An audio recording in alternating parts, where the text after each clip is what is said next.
할렐루야. 아멘. 우리가 사순절의 기간을 이렇게 보내고 있는데요. 어떤 교회에서는 4월 초에, 또 우리 교회에서는 4월 12일부터 주일을 뺀 시간을 가지고 3월 12일부터 우리가 사순절 기간의 의미를 두고 그렇게 삶을 살고 있습니다. 여러분, 사순절의 기간의 의미가 무엇일까요? 사순절은 예수님의 순환과 고난과 죽음을 묵상하면서 부활절을 준비하고 기다리는 시간입니다. 우리가 이번 주 큐티 말씀을 계속 누가복음 말씀을 나누고 있는데요. 예수님께서 여러 가지 비유로 이렇게 제자들에게, 백성들에게 또 말씀하시면서 이제 예루살렘에 올라가시기 전에 그런 말씀하셨습니다. 내가 이방인들에게 넘겨지고 희롱을 당하고 그리고 침뱉음을 당하고 채찍을 맞고 죽음을 당한다라고 말씀하셨습니다. 예수님이 그렇게 예고하셨고 이제 예루살렘에 올라가셔서 예수님은 그러한 순환과 모욕과 고난을 당하시면서 또 우리들의 죄를 위해 십자가에 죽으셨는데요. 그 예수님의 고난, 순환들을 묵상하면서 부활절을 준비하고 기다리는 것이 바로 사순절의 기간이라는 것입니다. 특별히 사순절, 40의 숫자를 말씀하고 있는데요. 성경에서 40이라는 숫자를 이야기할 때는 40과 연관되어진 관련된 사건들이 많이 등장하는 것들을 보게 됩니다.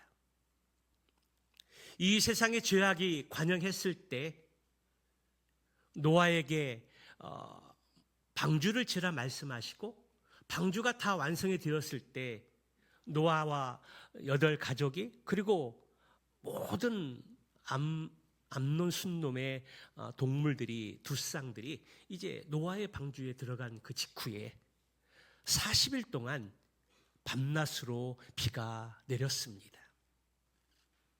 하나님의 종, 기도의 사람 모세, 그가 출애굽 이후에 하나님의 산 시내산에 올라가서 40일 동안 금식하며 기도하는 가운데 하나님이 주실 율법과 하나님의 말씀을 기다리고 준비하면서 40일 동안 기도한 것들을 보게 됩니다.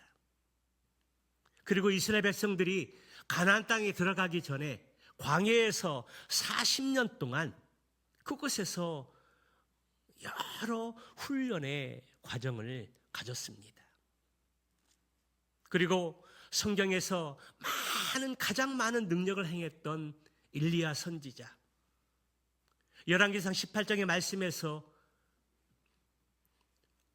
종교 대결, 이방 신이 진짜 신인가 아니면 하나님의 신이 진짜 신인가 대결을 통해서 놀라운 하나님의 임재와 역사로 하늘에서 비가 내리고 그래서 이방 신들을 물리친 그 이후에 아합과 그리고 이세벨, 특별히 이세벨을 통해서 이세벨이 엘리야를 죽이고자 했을 때 그가 도망쳐서 이제 부엘사바에서 하나님의 산 호렙산까지 40일 동안 걸어서 도착한 곳이 바로 하나님의 산 호렙산이었다라는 것입니다.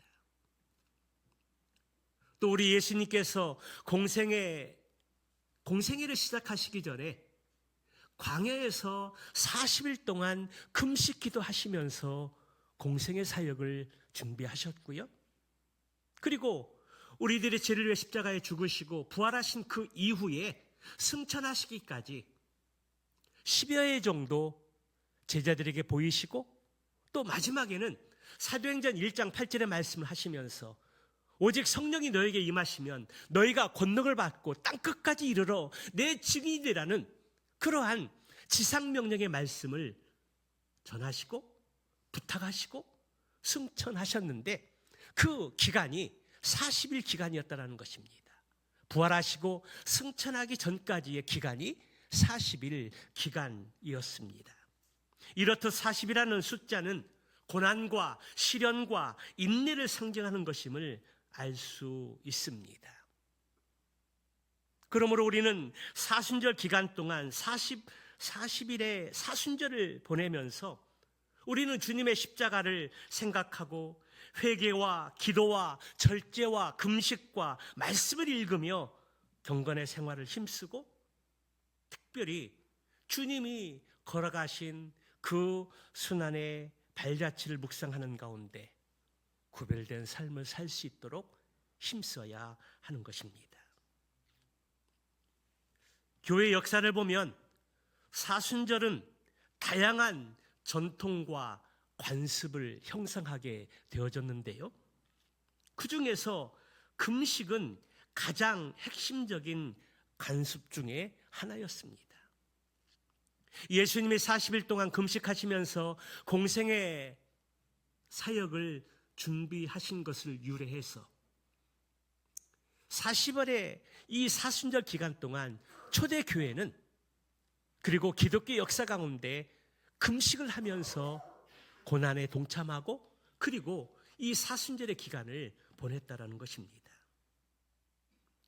금식을 행하면서 평소에 즐기던 음식이나 좋아하던 간식뿐만 아니라 여가 생활도, 오락도, 그리고 미디어도, 여행도 줄이거나 피하면서 신체적인 절제를 통해서 영적으로 더 집중력을 갖고 주님의 고난에 동참했던 것입니다. 그리고 기도와 묵상의 시간을 가졌습니다. 평소에도 기도하지만 이 40일 기간 주님의 그 순환을 묵상하면서 기도에 집중하고, 또 하나님의 말씀을 가까이 대하면서 주님의 고난을, 말씀을 묵상하는 가운데 주님과 동행하는 시간들을 가졌다는 것입니다. 요즘 우리의 현대의 삶은 참으로 분주하고 바쁜 일상의 삶들을 살고 있습니다. 그래서 너무나 바쁘고 분주하기 때문에 기도의 시간을 놓치는 경우들이 많이 있고, 하나님의 말씀을 읽고 묵상하는 시간들이 결코 쉽지가 않습니다. 그래서 우리가 새벽 시간에 기도하는 시간을 갖지 않으면, 그리고 하루를 시작하기 전에 하나님의 말씀을 읽고 묵상하지 않으면 기도하는 시간을 갖는다거나 하나님의 말씀을 읽는 시간들을 결코 확보할 수 없는 시대에 살고 있다는 것입니다. 그래, 특별히 사순절 기간 기도하는 시간과 그리고 말씀을 묵상하는 시간에 우선순위를 두고 최선을 다할 수 있는 기간이 될 수 있기를 주님의 이름으로 축복합니다. 그리고 사순절 기간 동안에 예배와 모임은 빼놓을 수 없는 아주 중요한 시간입니다. 우리가 평소에도 공예배와 기도의 시간과 또 목장 모임을 빠지지 말아야 하지만, 이 사순절 기간 동안은 더욱더 예배와 그리고 기도의 시간과 목장 모임에 우선을 두고 모임을 가져야 합니다. 왜 그럴까요? 특별히 사순절 기간의 말씀은, 그리고 기도의 시간은, 그리고 목장 모임의 시간은 평소보다 주님과 더 가까이 하고 또 간절한 마음을 가지고 있기 때문에 더 많은 은혜와 또 의미가 부여되어지는 말씀과 또 그러한 기도의 시간이 있고 예배의 시간이 있다라는 것입니다. 우리가 평소에도 모임이나 예배를 소홀히 하지 말아야 되지만, 이 사순절 기간 동안은 더욱더 이 예배와 모임의 시간에 매진할 수 있는 또 믿음이 있어야 한다는 것입니다. 더 나아가서 구제와 나눔의 실천은 사순절의 중요한 전통의 하나였습니다. 예수님의 순환과 죽으심을 묵상하고 또 부활절을 기다리는 그 기간 동안 우리는 그냥 그것으로 끝나는 것이 아니라 무엇인가를 실천하고 행동해야 되는데, 그 중에 하나가 구제라는 것입니다. 우리가 입으로만 기도하고 말씀을 가까이 하고 그것으로 끝난다라면 큰 의미는 반감이 될 것입니다. 그러나 우리가 이 사순절 기간 동안 예배하고 모이기에 힘쓰고 그리고 기도하고 묵상하고 금식하는 시간을 갖고 더 나아가서 우리가 행동으로 그러한 경건의 삶들을 적용해야 되는데 그것이 바로 구제와 나눔이라는 것입니다. 평소에도 우리가 구제하고 나눔의 시간을 갖는 것들이 중요한데 특별히 사순절의 기간 동안 여러 가지 것들을 갖추어서 힘쓰고 그리고 구제와 나눔의 시간을 갖는다라면 그 구제와 나눔이 하나님의 사랑으로 연결되고 실천되어지는 것입니다. 오늘 우리는 특별히 지난주에 공지를 통해서 그 한 주간 동안 산불로 인해서 많은 인명피해와 자선피해뿐만 아니라 아름다운 자연이 훼손되어지는 아픔을 가지게 되어졌는데요. 우리가 그 아픔과 아쉬움들을 조금이라도 동참하기 위해서 구호 헌금을 하기로 했습니다. 그래서 오늘 헌금 드리는 시간에 우리가 구호 헌금을 따로 특별한 목적을 두고 구호 헌금을 우리가 대부분 다 드리셨는데요.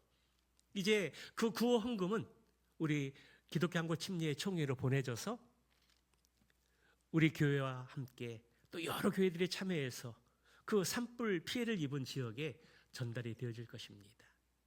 그 구호 얼마 되지 않는 구호 헌금이지만 그 구호 헌금에 전달될 때 하나님의 사랑과 십자가의 은혜가 함께 전달되어져서 소망을 잃고 어려운 가운데 있는 그 이웃들이 다시 소망을 가질 수 있는 구호 헌금이 되기를 주님의 이름으로 축복합니다. 그렇습니다. 우리가 지금 사순절을 보내면서 우리가 집중하고 힘써야 할 부분이 있다라면 할 수만 있다면 금식도 하면서 기도하고 기도와 말씀을 묵상하는 가운데 예배와 모임에 힘쓰고 더 나아가서 구제와 나눔을 실천하게 될 때 우리는 뜻깊은 사순절의 기간을 보낼 수 있고 그리고 소망 있는 부활주의를 준비하며 맞이할 수 있을 것이라 확신합니다.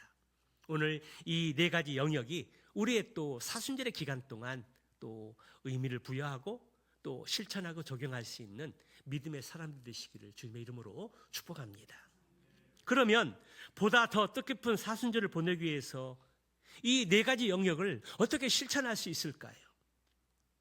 네 가지 영역을 기억하고 삶에 적용하기 위해서 우리에게 필요한 것이 무엇입니까? 사순절 기간 동안 예수님의 순환과 고난과 죽음을 묵상하면서 고난에 동참할 수 있는 동력이 무엇일까요? 그것은 바로 절제의 생활입니다. 절제의 사전적인 의미는 정도를 넘지 않도록 알맞게 조절하거나 제어하는 힘이 절제의 의미입니다.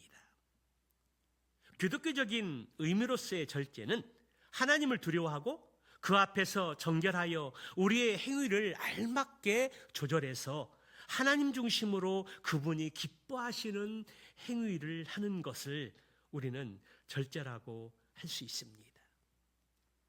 미국의 신학자 트라이언 에드워드는 절제에 대해서 말하기를 절제는 건강과 힘과 평안의 기초요 근원이라고 말했습니다. 중국 격언에 보면 절제는 최선의 양약, 최고의 양약이다라고 말했습니다. 진정한 행복은 절제에서 솟아난다는 것입니다. 그렇습니다. 절제는 모든 육체적인 기쁨과 인간의 사사로운 이익을 위해서 아첨하며 쫓아가는 것을 경계하고 온전히 하나님께 돌이키는 것, 그것이 절제라는 것입니다. 그러므로 사순절 기간을 보내면서 절제의 성경적인 의미를 바로 알고 절제의 삶을 살아감으로 우리 주님의 고난에 동참해서 영적 성장 경험을 하는 기회가 되시기를 주님의 이름으로 축원합니다. 그렇다면 구체적으로 절제는 무엇을 말하는 것일까요? 첫째로 절제는 성령의 열매라는 것입니다. 절제는 모든 인간에게 필요한 성품이지만 그렇다고 인간 스스로 가질 수 있는 것이 아니라는 것입니다. 절제는 성령의 열매입니다. 우리 갈라디아서 5장 22절, 23절 말씀을 우리 다시 한번 함께 읽어보도록 할까요? 같이 봅니다. 시작. 오직 성령의 열매는 사랑과 희락과 화평과 오래 참음과 자비와 양선과 충성과 온유와 절제니 이 같은 것을 금지할 법이 없느니라. 바울은 갈라디아 교회 성도들에게 성령의 9가지 열매를 이야기하면서 가장 마지막 부분에 절제를 기록을 했습니다. 여러분, 왜 바울은 사랑으로부터 시작해서 절제의 성령의 9가지 이야기를 하면서 왜 절제를 가장 마지막 부분에 기록을 했을까요? 그것은 절제 없이는 나머지 8가지의 성령의 열매를 맺는 데는 불가능하기 때문이 아닐까 여겨집니다. 절제 앞에 8가지 성령의 열매들이 있지만 절제가 없으면 이 8가지를 온전히 맺을 수 없다는 것입니다. 예를 들어서 성령의 첫 번째 열매인 사랑. 이 사랑의 말만 들어도 얼마나 두근두근하고 설레입니까? 얼마나 아름다운 것입니까? 사랑은 너무나 아름답지만 그러나 너무 지나치면 집착이 되어집니다. 과유불급이라는 말이 있는 것처럼 아무리 좋은 것도 너무나 지나치면 모자람만 못하다는 것입니다. 그래서 성령의 열매를 맡고 성령의 아름다운 열매를 보기 위해서는 절제가 반드시 필요하다라는 것입니다. 또 고린도전서 7장 9절 말씀에 보게 되면 만일 절제할 수 없거든 결혼하라. 정욕이 불같이 타는 것보다 결혼하는 것이 나으니라. 바울의 가족에 있는 은사 가운데 하나는 독신의 은사였습니다. 결혼하지 않고 자비랑 선교사로 선교를 나갔기 때문에 가족에 대한 걱정을 내려놓을 수 있었고 하나님의 선교에 올인할 수 있는 장점이 있었습니다. 그런데 가족이 있는 분이 선교사를 나가게 되면 여러 가지 긍정적인 부분도 있지만 또 긍정적이지 못한 부분도 있을 수 있습니다. 가족에 대해서 가족이 희생해야 되고 그리고 또 아버지만 선교사지 자녀들이 선교사가 아니기 때문에 때로는 그것 때문에 어려움을 가질 수 있습니다. 그런데 감사한 것은 아버지가 선교사일 때 엄마도 선교사가 되고 자녀들도 선교사가 되는 놀라운 축복들이 있는 것 같습니다. 그런데 때로는 그것을 용납하지 못해서 어려움을 겪는 가정들이 많이 있습니다. 어쨌든 바울은 자비랑 선교사로서 독신의 은사가 있었던 것 같습니다. 그래서 결혼하지 않고 그가 자비랑 선교사로 나가서 선교에 올인했던 것들을 보게 됩니다. 이거는 모든 사람이 있는 것이 아닙니다. 바울에게 그러한 은사가 있었고 특별한 사람들에게 이 결혼하지 않고 또 혼자 살면서 하나님의 그 사명에 또 특심을 가지고 하시는 분들이 있다라는 것입니다. 그런데 만일 절제할 수 없거든 결혼해라. 정욕이 불같이 타는 것보다 결혼하는 것이 낫다고 말씀하고 있고요. 또 고린도전서 9장 25절의 말씀을 보면 이기기를 다투는 자마다 모든 일에 절제하나니 그들은 썩을 승리자의 관을 얻고자 하되 우리는 썩지 아니할 것을 얻고자 하노라. 여러분, 운동선수들이 하나의 목표를 이루기 위해서 얼마나 피나는 노력을 하고 싸우는지 모릅니다. 그 중에 절제하지 못하면, 먹는 것을 절제하지 못하면 체중이 불고, 그래서 자신의 실력을 발휘할 수 없어서 실패하는 경우들이 너무나 많이 있습니다.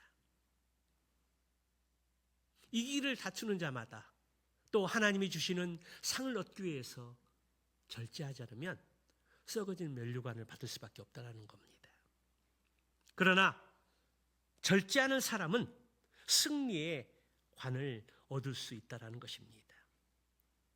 오늘 고린도전서에서 말씀하고 있는 이 절제는 육체의 욕망에 대한 극기를 의미합니다. 그러나 갈라디아서 5장에서의 절제란 대조해서 비교되는 것들이 있는데요, 성령의 열매와 대조되는 것들이 무엇입니까? 투기와 술 취함과 방탕함과 대조되어지는 성령의 역사를 의미하고 있습니다. 이러한 절제는 인간의 노력이나, 그리고 노력으로는, 의지로는 한계가 있고, 하나님의 역사로 하나님이 주셔야 맺을 수 있는 열매라는 것입니다. 그것이 바로 절제라는 것입니다. 우리는 구원받은 하나님의 자녀이지만 우리의 마음속에는 육체의 욕망과 성령이 존재하는데, 육체의 욕망은 성령을 바라는 것들을 대적한다는 겁니다. 그래서 우리가 성령을 따라 살지 아니하면 우리는 육체의 욕망을 따라 살 수밖에 없습니다. 그러므로 날마다 성령의 열매를 위해서 우리가 성령의 충만함을 기도해야 되고, 성령의 인도하심을 따라 살게 될 때 우리는 성령의 열매를 맺을 수 있게 되는 것입니다. 그러므로 우리가 절제 열매를 얻기 위해서 하나님의 도우심이 전적으로 필요합니다. 그래서 날마다 성령의 충만함을 구하고, 하나님의 구하게 되면 하나님께서 은혜를 주시고 성령의 충만함을 주셔서 절제의 열매를 맺게 하고 또 성령의 사람으로 살아갈 수 있는 것입니다. 사순절 기간, 우리는 기도와 말씀 가운데 주님의 순환과 고난과 죽으심을 묵상하는 가운데 건건의 삶을 살고, 이 기간을 우리의 영적 성장의 기회를 삼아서 더욱더 뜻깊은 사순절의 기간을 가질 수 있는 저와 여러분들의 삶이 되시기를 주님의 이름으로 축원합니다. 두 번째 절제는 인간의 덕목입니다. 절제는 우리가 그리스도인 되기 이전에 그 사람의 인격 형성에 절실히 요청되는 덕목 중에 하나라는 사실입니다. 헬라 사람들은 그들이 사람으로 지켜야 할 4개의 덕목이 있었는데요, 지식, 용기, 정의, 그리고 절제입니다. 당시 어른들은 아테네 청년들에게 2가지를 권면했는데요, 하나는 내 자신을 알라는 것이며 또 하나는 내 자신을 잘 다스리라는 것입니다. 여기 내 자신을 잘 다스리도록 하는 것이 바로 절제 미덕을 갖추라는 것입니다. 아테네 철학자이며 소크라테스의 제자였던 플라톤은 이성을 흰 말로, 욕망과 본능을 검은 말로 표현했습니다. 그리고 이성의 흰 말이 수레를 끌어야 인생이 무너지지 않지만 욕망과 본능의 검은 말이 수레를 끌면 늘 의태로운 삶을 살게 된다, 그렇게 말했습니다. 그러나 저는 이 플라톤의 말에 동의하지 않습니다. 받아들이지 않는다는 것입니다. 그것을 거부한다는 것입니다. 왜냐하면 타락한 인간의 이성은 신뢰할 수 없기 때문입니다. 우리가 구원받았지만 우리는 여전히 예수님이 오시는 그날까지 우리의 마음 가운데 죄성이 자리 잡고 있다는 것입니다.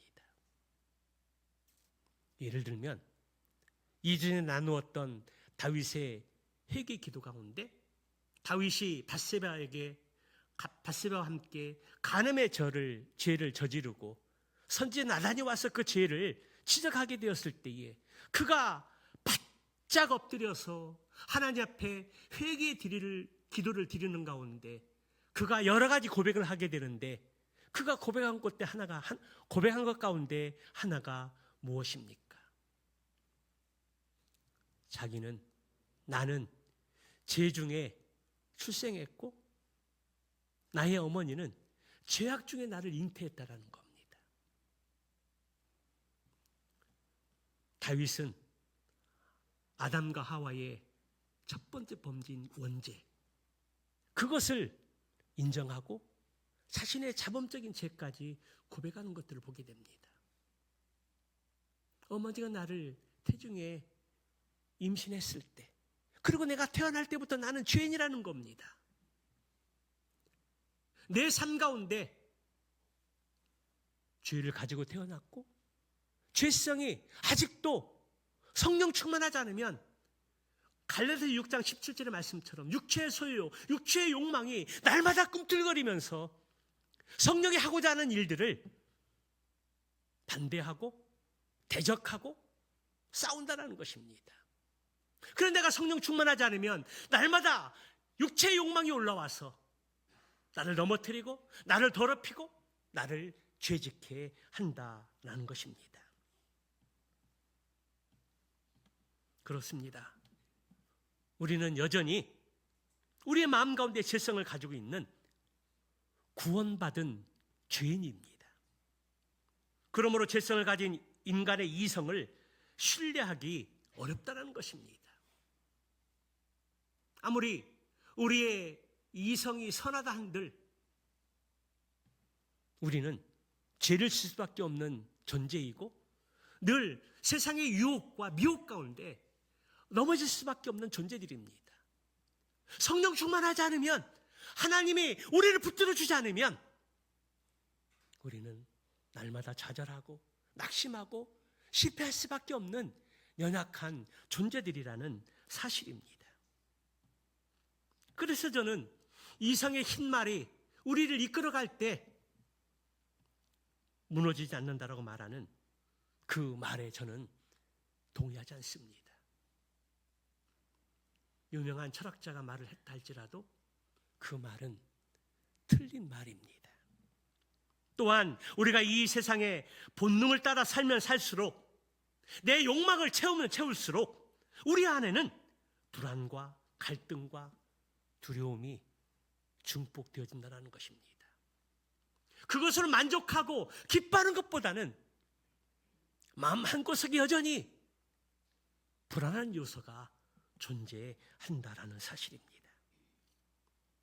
우리가 그러한 삶을 살게 될 때 내 안에 계신 성령님이 근심하게 되고, 그리고 내 안에 계신 성령님이 소멸되어지고, 그래서 성령이 슬퍼한다라는 사실입니다. 내 삶의 자체가 만족이 없고 고통할 뿐입니다. 그러나 나의 본능과 욕구를 하나님의 법에 순종하고 복종하게 될 때에 우리는 참된 자유를 누릴 수 있고 하나님이 주시는 평안을 경험할 수 있으며 더 바른 믿음의 삶을 통해서 하나님이 기뻐하시는 삶을 살 수 있습니다. 스토아파의 조상인 제논의 제자 중에 허영심이 많고 거칠에만 치중하는 제자가 있었습니다. 그가 늘 절제하지 못하는 삶을 살자 스승인 제논은 그를 불러놓고 호되게 호통쳤습니다. 그러자 제자는 그만한 돈이 있어서 쓰는데 그게 무슨 잘못입니까? 내가 있어서 쓰고 있어서 즐기는데 그게 뭐 잘못입니까? 라고 반문합니다. 그때 제논은 소금이 많이 있다고 해서 요리사가 요리할 때 소금을 잔뜩 집어넣으면 그 음식이 맛있겠느냐? 그렇게 꾸중했습니다. 절제라는 것은 없거나 모자라기 때문이 아니라 많지만 아끼고 삼가하는 것을 의미하는 것입니다.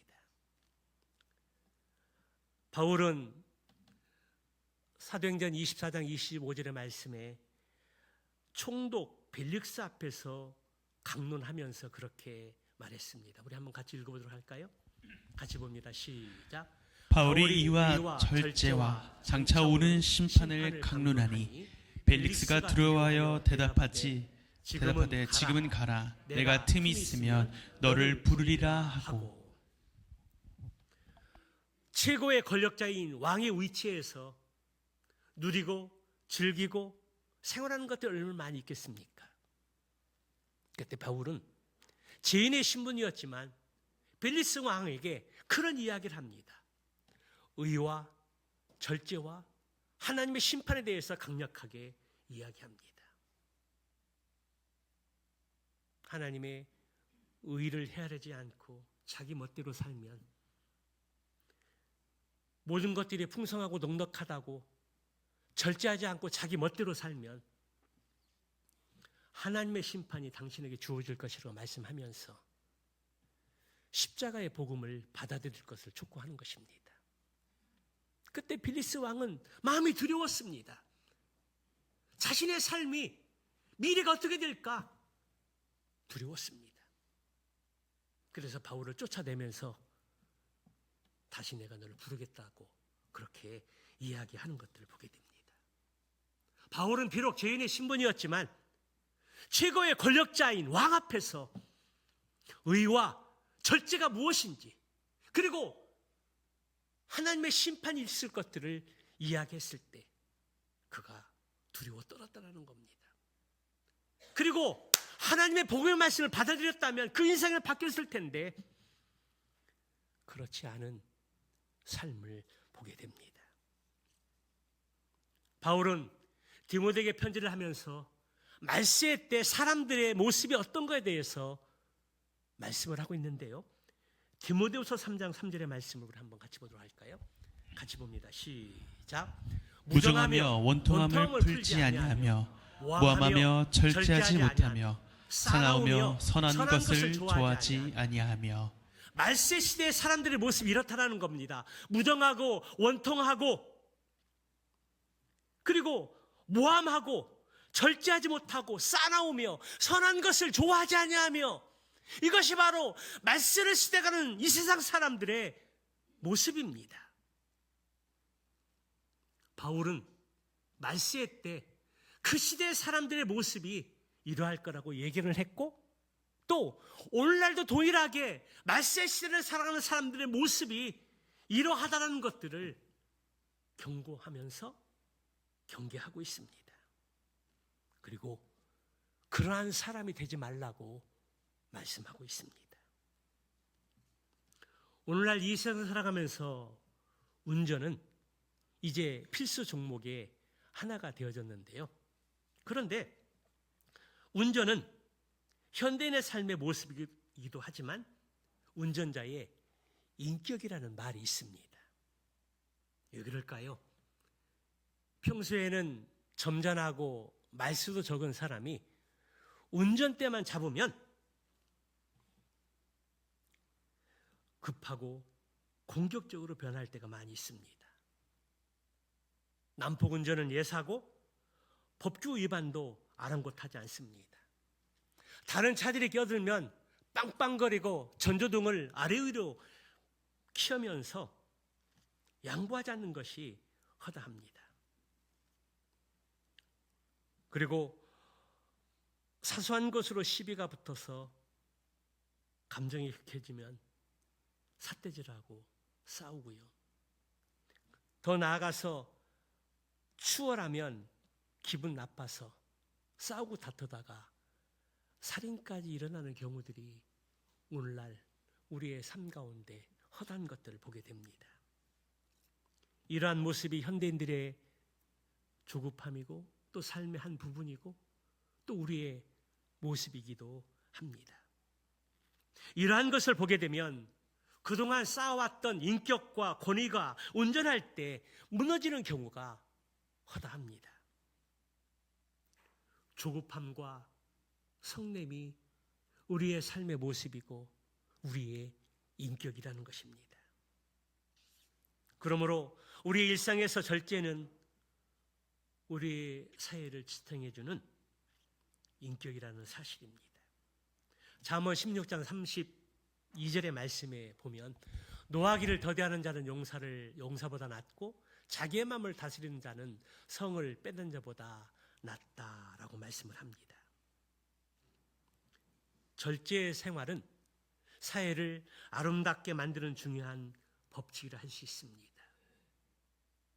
우리가 참된 그리스도인이 되기 전에 먼저 인간의 덕목인 절제를 또 추구하고 성숙한 신앙의 삶을 살 수 있는 저와 여러분 모두가 다 되시기를 주님의 이름으로 축원합니다. 마지막 세 번째 절제는 신앙의 성숙입니다. 우리는 믿음으로 구원받고 하나님의 자녀가 되었습니다. 그리고 성도들에게 요구되어지는 삶이 있습니다. 베드로후서 1장 5절 7절의 말씀이 그것인데요. 우리 한번 같이 보도록 할까요? 같이 봅니다. 시작. 그러므로 너희가 더욱 힘써 너희 믿음의 덕의 지식을, 지식의 절제를, 절제의 인내를, 인내의 경건의 형제 우애를, 형제 우애의 사랑을 더하라. 우리 그리스도인들이 살아가는 데 있어서 우리에게 요구되어지는 성도의 모습이 있다라면 이 영역입니다. 그런데 5절에 시작할 때 보게 되면은 힘쓴다는 것이 무엇입니까? 노력해야 된다는 겁니다. 이러한 신앙의 인격들은 그냥 뚝 떨어지고 생기는 것이 아니라 어떤 신앙의 연륜의 구력으로 생기는 것이 아니라 우리가 힘쓰고 애쓰고 노력을 해서 우리가 구하고 얻을 수 있는 영역이라는 것입니다. 우리에게 이미 믿음이 있고 구원을 받은 사람이라면 보다 성숙한 삶을 살기 위해서 그리고 성도에게 요구되어지는 영역 가운데 절제가 들어 있습니다. 바울은 로마서 14장 2절에 21절의 말씀에서 이렇게 이야기를 하는데요. 한번 같이 보도록 할까요? 시작. 고기도 먹지 아니하고 포도주도 마시지 아니하고 무엇이든지 내 형제로 거리끼게 하는 일을 아니함이 아름다우니라. 무슨 말씀입니까? 우리가 일상의 삶 속에서 고기 먹는 거 그리고 술 마시는 거 자유할 수 있다라는 것입니다. 내 생각은 하나님이 주신 거니까 먹는 것에 꺼리낌을 가지지 않아도 된다고 생각하는 사람들이 있습니다. 그런데 고기를 먹고 술을 마시는 것들이 그것이 연약한 성도들에게 거리낌이 되는 행동이라면 그것을 절제하고 하지 말아야 한다는 것입니다. 내가 먹고 마시고 즐기는 것들이 내 생각에는 자유하고 그리고 죄라고 생각하지 않는다면 그리고 자유롭게 행동을 하는데 믿음 연약한 사람이 나와 신앙이 같지 않고 나보다 신앙이 연약하고 덜 성숙한 사람이 그것을 보고 마음에 거리낌이 생기고 그리고 시험 드는 일이라면 절제하는 것이 아름답다라는 겁니다. 왜요? 나의 행동을 절제함으로 인해서 그 영혼이 시험받지 않고 그 영혼이 바른 믿음을 갈 수 있는 길을 제공하는 것이기 때문입니다. 나는 먹고 마심에 있어서 자유합니다. 예, 하나님이 주신 것은 아멘으로 받으면 버릴 것이 없습니다. 그러나 그 자유함 속에서 연약한 성도가 그것을 보고 거리낌이 생기고 나도 그렇게 해도 되나? 시험받는 일이 생긴다라면 그것은 아름다운 행동이 아니라는 겁니다. 성숙한 신앙인으로서 연약한 성도를 지키고 보호하기 위해서 절제하는 것이 아름다운 모습이고 성숙한 신앙인의 모습이라는 것입니다. 다른 사람을 위한 자기의 통제인 절제는 성숙한 신앙인이 가지고 있는 좋은 모습이라는 것입니다. 오늘 하나님 우리에게 요즘 우리가 금요일 날 갈라디아서 말씀을 보면서 갈라디아서의 주제가 자유인데요. 우리는 예수를 믿는 믿음을 알면 구원받고 주님이 주신 자유를 가지게 되었습니다. 그런데 그 자유를 잘못 사용하게 되면 방종이 될 수 있고 그 방종이 죄를 짓게 된다는 겁니다. 하나님이 우리에게 주신 자유, 그 자유의 의미를 잘 해석을 하고 우리의 신앙의 삶에 잘 적용을 해야 한다라는 것입니다. 그리고 이 절제의 영역은 성경에서 목회 서신 가운데 특별히 감독을 세울 때, 또 남자 직분자를 세우고 여자 직분들을 세울 때 강조되어지는 부분 속에서 중요한 부분이 바로 절제라는 것입니다. 디모데전서 3장 2절에 보면 감독은 책망할 것이 없으면 한 아내의 남편이 되어 절제하며 신중하며 단정하며 나그네를 대접하며 가르치기를 잘해라. 그러면서 감독으로서 오늘날 목사죠, 교회의 어른이죠, 절제할 것들을 말씀합니다. 또 디도서 1장 8절에 동일한 내용인데요. 오직 나그네를 대접하며 선행을 좋아하며 신중하며 의로우며 거룩하며 절제하라고 말씀합니다. 여자 직분의 자격을 기록한 디모데전서 3장 11절 말씀에서도 여자들도 이와 같이 정숙하고 모함하지 아니하며 절제하며 모든 일에 충성된 자라야 할지니라. 감독을 세우고 또 직분자들을 세우는 데 있어서 공통적으로 들어가고 강조하는 부분이 바로 절제라는 것입니다. 그렇습니다. 우리는 하나님의 일들을 감당하고 봉사하고 신앙생활하고 일상의 삶을 살아가는 데 있어서 중요한 영역이 바로 절제라는 것입니다. 먹는 것도 절제가 필요하고요. 또 말하는 것도, 입는 것도, 그리고 시간 관리하는 데도 절제가 필요합니다. 절제가 필요하지 않은 영역은 없습니다. 인간의 시조인 아담과 하와는 먹는 시험에 실패하고 죄를 졌습니다. 그런데 우리 예수님은 40일 금식기도 이후에 성령에 이끌려서 사단에게 시험을 받았는데 첫 번째 시험이 돌을 떡이 돼서 먹으라는 겁니다. 그런데 우리 주님 뭐라고 어떻게 하셨습니까? 기록된 하나님의 말씀으로 사단의 마귀의 시험을 대적하는데요. 사람의 떡으로만 살 것이 아니 오직 하나님의 입으로 나오는 모든 말씀으로 살 것이라. 마귀의 먹는 시험을 이겼습니다.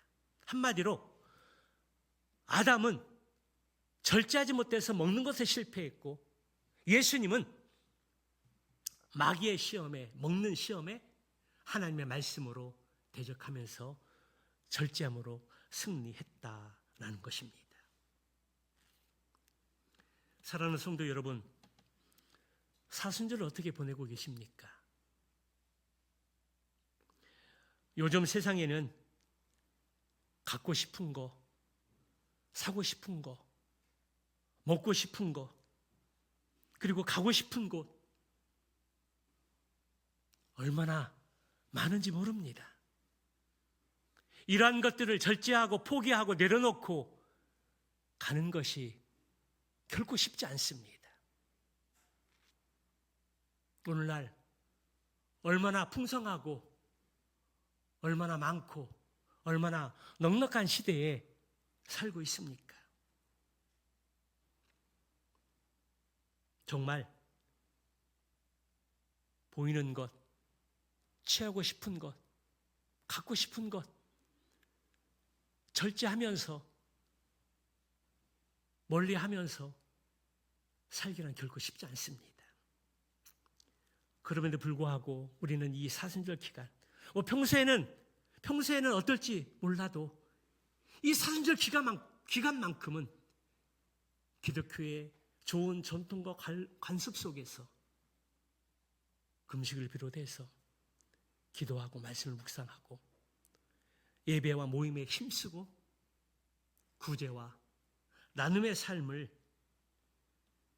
실천하면서 뜻깊은 사순절을 보내게 될 때 우리는 부활의 영광에 참여할 수 있습니다.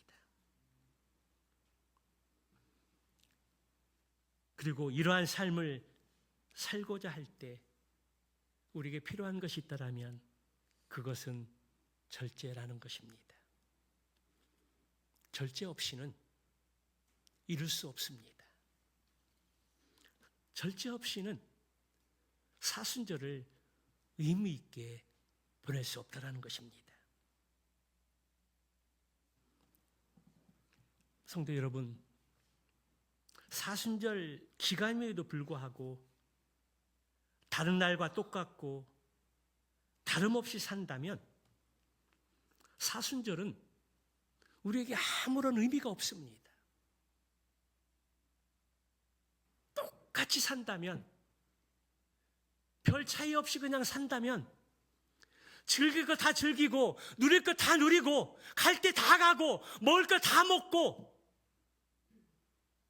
절제 없이 산다면 사순절은 우리에게 아무런 의미가 없습니다. 여러분, 사순절과 아무 의미 없이 그냥 평상시대로 살아야 할까요? 아니면 주님이 나의 죄를 위해서 십자가에 달려 돌아가시기 전 희롱당하고 모욕당하고 침뱉음을 당하고 책찍에 맞고 죽음을 당하여 했던 그 고난을 기억하면서 모든 것들을 절제하는 가운데 주님의 십자가를 묵상하면서 부활주를 준비하는 기간을 가져야 할까요? 선택은 여러분에게 있습니다. 사순절과 상관없이 의미를 부여하지 않고 그냥 똑같이 살아가는 사람, 아니면 다른 때는 몰라도 이 사순절 기간만큼은 이제 2주밖에 남지 않은 이 귀한 기간만큼은 주님의 고난을 묵상하면서 왜 주님이 그러한 모욕과 침뱉음을 당하시면서 죽으셔야 했는지 그것을 의미를 부여하고 말씀을 읽으면서 기도하는 가운데 주님의 고난에 묵상할 수 있다면 더 의미 있고 뜻깊은 사순절을 보낼 수 있다고 믿습니다. 사랑하는 성도 여러분, 그냥 평소처럼 아무 생각 없이 그냥 세상에 하던 일 다 하고 지내지 마시고 이제 남은 2주간만큼이라도 사순절의 삶이 어떤 삶인가, 사순절의 의미가 무엇인가, 왜 예수님이 그러한 모욕을 당하고 능욕을 당하고 침뱉음을 받음을 당하고 책찍에 맞고 죽으셔야 했는가 묵상하면서 기도와 말씀 가운데 사순절을 보내고 고난주간을 맞이하고 부활주를 준비할 수 있는 저와 여러분들의 삶이 되시기를 주님의 이름으로 축원합니다.